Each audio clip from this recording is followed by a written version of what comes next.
link. And today we've got a very special guest with us, Susan Levin, who's a past friend of mine who was married to a very famous doctor. He was called what was his? He was called the Dean of Alternative Medicine, the East Coast Dean, and he was called the father of integrative medicine as well. So he was an icon in integrative medicine because not only was he an MD, which people respect, but he was an MD that said, wait a second, there's more to health, there's more to treatment, there's more to cure than a pill. And he did a lot of research. He broke the ground for many people that are out there today. There's so many health specialists out there today. Believe me, they wouldn't be there today. Many of them wasn't for Susan Levin's husband, and he broke the ground. Unfortunately, I think it's been 4 years, Susan. Yeah, it'll be 5 years, July 21st. Yeah. Hard to believe. Away, right? Yeah. He wasn't young. He was an older person. He led a very full life. He was a very generous man. I just loved him. He was very easy to be around with, not like a lot of MDs they don't have time for you. It's just you're just a number. So he would spend time with you, and he broke the ground for many people. Right. Since then, I'm going to show you Susan Levin's website, and SusanLevin.net, SusanLevin.net, and here's her home site right here. And Susan, yes, tell me what you're doing. Okay, well, what I'm doing now, I'm called a medical detective. I call myself that. Actually, my client started calling me that and saying, you know, you're a detective. So I'm Susan Levin, your medical detective. And I look to solve unsolved issues and find them and work to resolve them. And I do that by spending with each new client 6 to 10 hours reviewing labs and in-depth questionnaires. I have personal history and a 2-hour consultation. Well, Susan, so it's not like, hey, two seconds, you're in next client, you're not waiting for 2 hours. You see the doctor and you're in there for 10 seconds. Is that how it's like? Well, everything is done with me, right? And everything is prepared in reports. And I develop a game plan for my clients. I order specialty labs, but the people that come to me come because they can't get their health issues resolved. Now, I'm a medical detective, but I became a patient a year ago, March 11th, when I was diagnosed with ovarian metastatic cancer. Wow. Totally out of the blue. I went and did a colonoscopy because I hadn't done one for a long time. It went fine. There were no problems. The doctor only said, well, Susan, the probe, we need a pediatric probe for you next time. Remember that? And then I got sick, and I was sick for 2 weeks, and I tried everything nutritionally. Well, how were you sick? What were your I had terrible pains going to the bathroom. I was nauseous. I just was so uncomfortable. And as I say, really difficulty going to the bathroom and moving my bowels. So I did everything I could. I took enzymes and I took probiotics, and I lived on bone broth, which is so nutritious, which I make myself. And even after a week of doing that, it didn't help. I gave it another week, and then I called my doctor. So he said, I think we ought to do a CAT scan. So I said, okay, didn't think anything of it. Now, the thing about me, you need in the audience to know, is that if someone recommends something that's going in my body, I research it. So I researched the drink that I had to drink. And then when I got to the imaging center, they told me I need to have an injection. Well, I didn't know about the injections. So now I'm checking, and I did decide. And I tell you, I think God must have been with me, Gary, because I I was hemming and hawing about whether I was going to stay at the center and do this because of the IV and so on. And I sat there and was getting ready to leave. And I thought, I have to stay and do this test. You know, there was something about that moment I will never forget. So I did the test. It was done at 12:30. At 4 o'clock, I get a phone call from the gastroenterologist. And he said to me, I have something we have to talk about. Okay. So he literally starts spewing off my CAT scan result. Now, I don't know about you, but when there's something you're not expecting, your brain does crazy things, right? It shuts down. It doesn't know how to take in, right, the information. Well, it was ridiculous. It's very serious. He didn't ask me to come to the office, nothing. I just have to talk to you. So I said to him after the first time, you're going to have to tell me this again and go slower. So he tells me again, and now my brain starts to absorb the fact that he's telling me I've been diagnosed with metastatic ovarian cancer, but I'm not getting everything. So finally I said to him, and I think I did say, shut up. And I'm not usually rude, but this was a horrible experience. I said, shut up. Now I'm going to tell you what you're telling me. And I did, right? And so I said to him, where is my report? I need my report. He said, I'm faxing it right now. And that was it. Do you know, he told me I need a surgeon and I need an oncologist. And the word oncology and surgeon, well, oncology, and I thought chemo is not even in my dictionary. It's not in my world, right, of integrative medicine. Fortunately, at 4:30, I had an appointment with a colleague of mine who is here in Atlanta with a specialty of, guess what? Cancer. And he's been my colleague. We work together with clients, and he's amazing. And he's always on time, Gary. He's an amazing doctor. And I texted him and said, I know you're going to be on time. I don't know what you wanted to talk to me about, but I'm faxing you my report because I've just been diagnosed with metastatic ovarian cancer. So that was 4:30 in the afternoon. I don't remember what day of the week. I have to check what day March 11th, 2021 was, but the next thing, so now I have him. The next thing I have to do is tell my daughter, right? Oh, yes. Oh my God. And that was, you can imagine out there, if you've had an illness and you have to share it with your children, how difficult and emotional that is. And I will tell you, I do something I never do. I had vodka in the freezer, Gary. And I want to share this with people because I'm a human being. Right? We went out to dinner. I know you're not a drinker. Right. Okay. I took a double shot of vodka. I think it was a double shot. God only knows. Yeah. Because I think I needed to numb myself. Okay. But while I'm numbing myself. Let me slow you down here. We're talking about Susan Levin having cancer, a very serious cancer, ovarian cancer. Right. She had some difficulty, some pain, went to the doctor. The doctor says, I got to talk to you. Boom, lays it down on her. She's in shock. She grabs a drink. Take us from there. So by that time already, I'm starting to think I need a team. Okay. So I got Red on the phone and I said to him, well, what do you think? He said, well, I don't like the report, but I know my patient. My patient is going to do everything that there is to do. So I'm a medical detective and I'm a patient.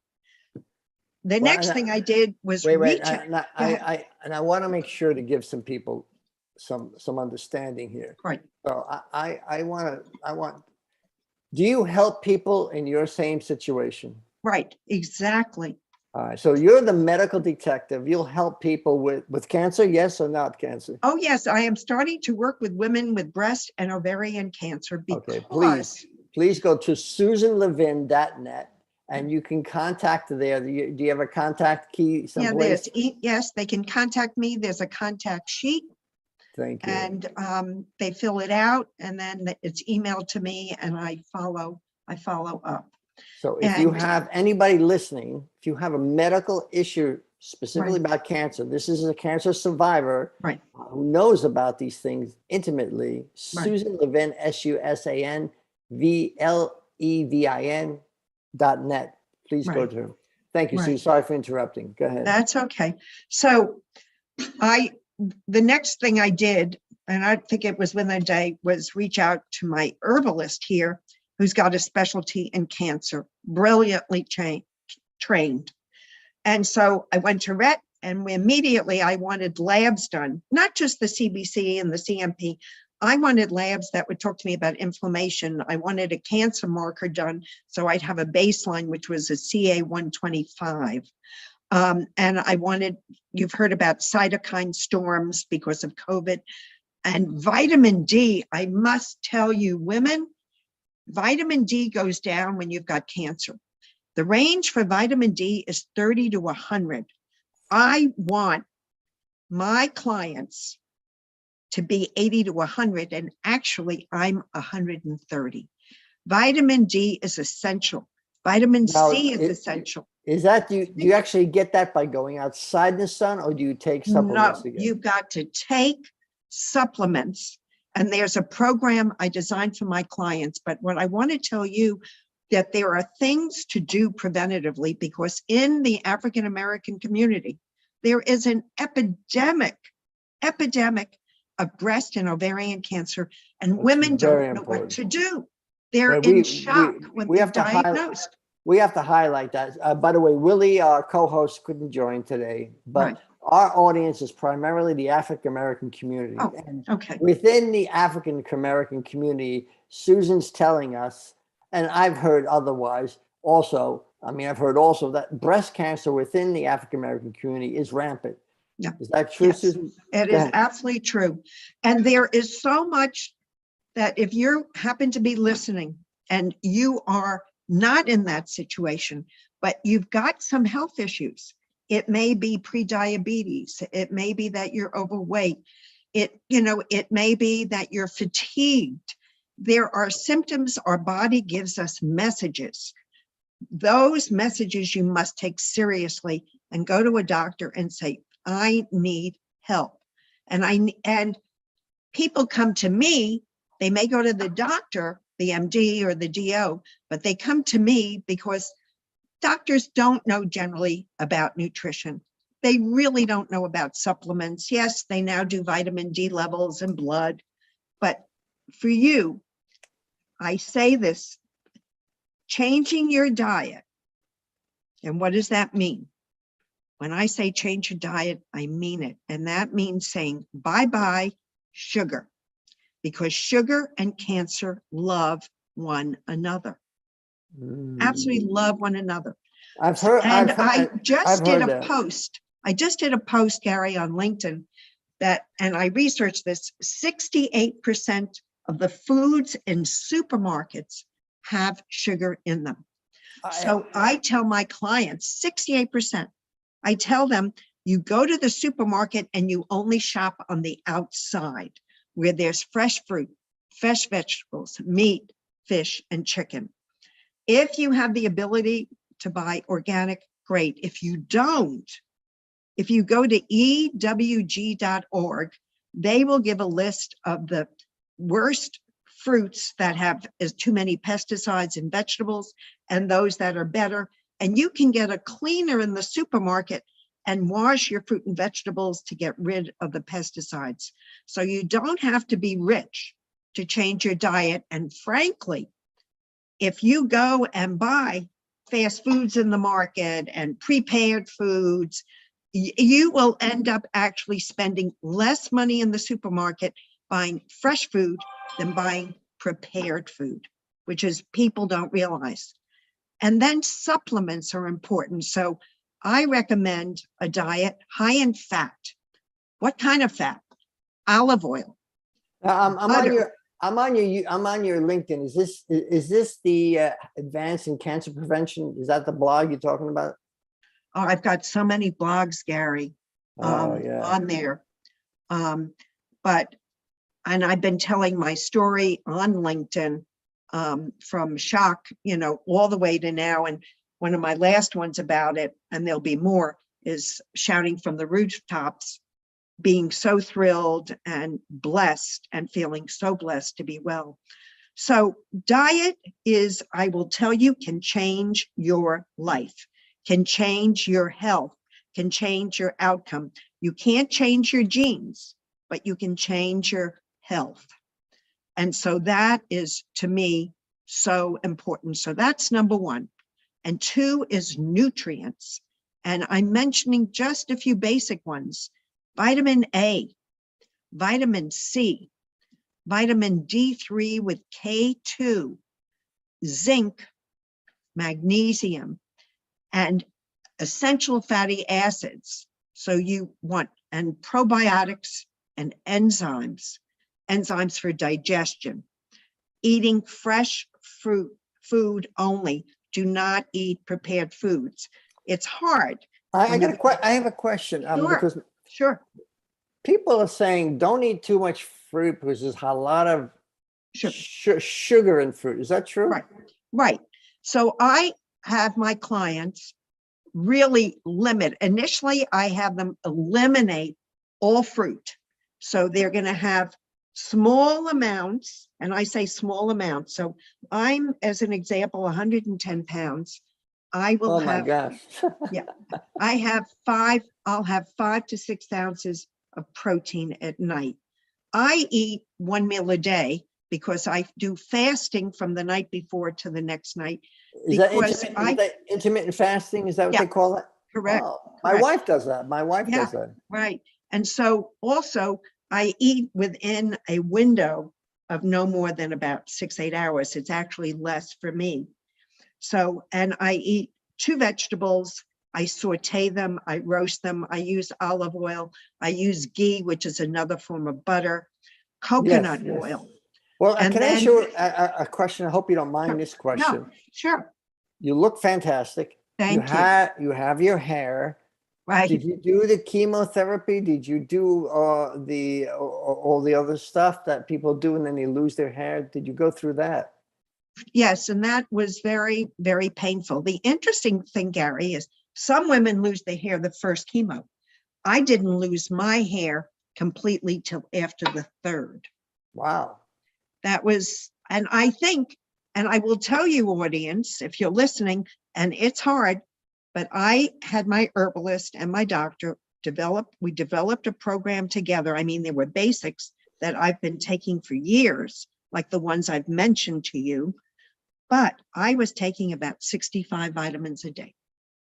Wow. Yeah. I love it. So my diet pre-surgery and after surgery, because your body needs protein, I was having more than, let's say, 5 or 6 ounces, and vegetables, and I made bone broth. And by the way, if you are going through chemo, one of the most important things I can tell you, if you're going through it now, is fasting for 3 days before chemo and 1 day after helps reduce the side effects. Wait. Is that I want to get this straight. Is that 4 days total? 3 days before and 1 day after. Now, wait, Susan, I just want to make sure. 3 days, then you go for chemo, you still don't eat, then you wait another. So it's 4 days. Yes, exactly. I just want to make sure. Okay. Right. And there is a lot written about this. You will have less side effects, less nausea. Frankly, I didn't have any. I was able to get approved CBD and THC. And so frankly, Gary, I sailed through my first 3 chemos feeling great and happy. And I was able to function and do everything and no nausea. Now, there are certain people on the health field, again, I don't know nothing about this. Right. They strongly suggest, oh, don't do the chemo. It's so confusing. You never know what to believe. But I feel good that you're saying, no, it's okay. Well, look, I had a head start, right? And as I said to you early on, chemo was not in my book. in my dictionary, in my brain. My oncologist who did my surgery, but we had a parting of the ways. When she heard functional medicine, she said, go to the Cancer Treatment Centers of America. Well, I happened to know the founder, but it was too far away and to travel. I decided, because I had metastatic cancer, I was getting the surgery, which is called debulking. What does that mean, metastatic cancer? I don't know. That means it spread outside my ovaries. Wow. So they say, and what's really confusing to me is, Yeah. Other people have told this to me, why can't they know that before it spreads? Why can't they find it? You feel fine and all of a sudden, boom. Right. I have to say that doing this colonoscopy was not engineered by me, but by God. I absolutely believe that, Gary. Yes, I hadn't done one in 16 years, and I had decided, in fact, I was going to do it 6 months before, or more than that. I was going to do it in August in 2020, and then I didn't get to it because I was working on another issue with myself and found out I was immune compromised and getting something called gamma globulin. So fortunately, Susan, I have a lot of resources. Quick question. I did the alternative. Recently, I did the alternative that my doctor presented to me to a colonoscopy. It was the stool sample. Correct. What do you think? What do you think about that? I think that's a great test to do. I would have done that, but it had been so many years. And again, I had no problem. I had none. Everything is clean as a whistle, you know? So I think the Cologuard, I think that's what it's called, is a great test to do. It's an at-home test. I had a trickiness because there was the lining from the ovary and surrounding tissue lined up with my colon, and I had to see a colorectal surgeon to make sure I wasn't going to need surgery during the complete hysterectomy, and I didn't, thank God. But I did so much preparation, Gary, and the 4 or 5 weeks I had. You skipped over that quickly. So did you or did you not have the complete hysterectomy? Complete. Wow. Complete. Wow. But yeah, and I was down to 100 pounds, and my goodness. You know, I was right. You know me, but I was real little. But I did my diet's always been good, but the day of my diagnosis, it became pristine. And, you know, when my husband was failing and when he was dying, you know, I'd have a glass of wine at night. Well, wine is sugar, you know, and I even remember there were some nights on the way home and I'd be so frustrated from visiting him, and I'd stop at a gas station, I'd get some candy. That's nothing I ever did in my life, but I think about the stress I was under. So fortunately, and generally my diet was excellent. But when you go through the loss of someone or you're losing them, now, Susan, I just want to point out, we can continue talking here, but we're off the air technically because they shut us off automatically at 3. I want to have you back. First of all, I apologize for the technical issues in the beginning. You listed a number of things that you could talk about. We want to talk about the jab, the COVID. You want to talk about prevention. I want to talk more about the nutrition. Right. And you mentioned so many things. We have to put them in writing. Maybe you can put a blog together and say, here's the recommendations, because it's tough to write down. I can do that. I also want to talk about people that listen but don't do. I've had some friends that had some medical issues. They got medical advice and they just didn't follow it. And unfortunately, some of them did pass away. So, but you know what? There's also poor medical advice. I'm reading a book about mistletoe. You know, think of mistletoe at Christmas. Well, mistletoe is a very powerful healing agent. And I have now started to give myself mistletoe injections. There are many trees that create mistletoe, and they have been able to find out, and I'm taking one called Mali, because it correlates with my ovarian cancer. And I give myself an injection, but I want to tell you about it because in the forward of the book, the forward is written by the head of solid tumor oncology at Sloan Kettering. And the book is called, and let me just pull it out because I lifted up my computer. And everything we're talking about now, I want to cover again when you're back on the, Right. So it's called Mistletoe and the Emerging Future of Integrative Oncology.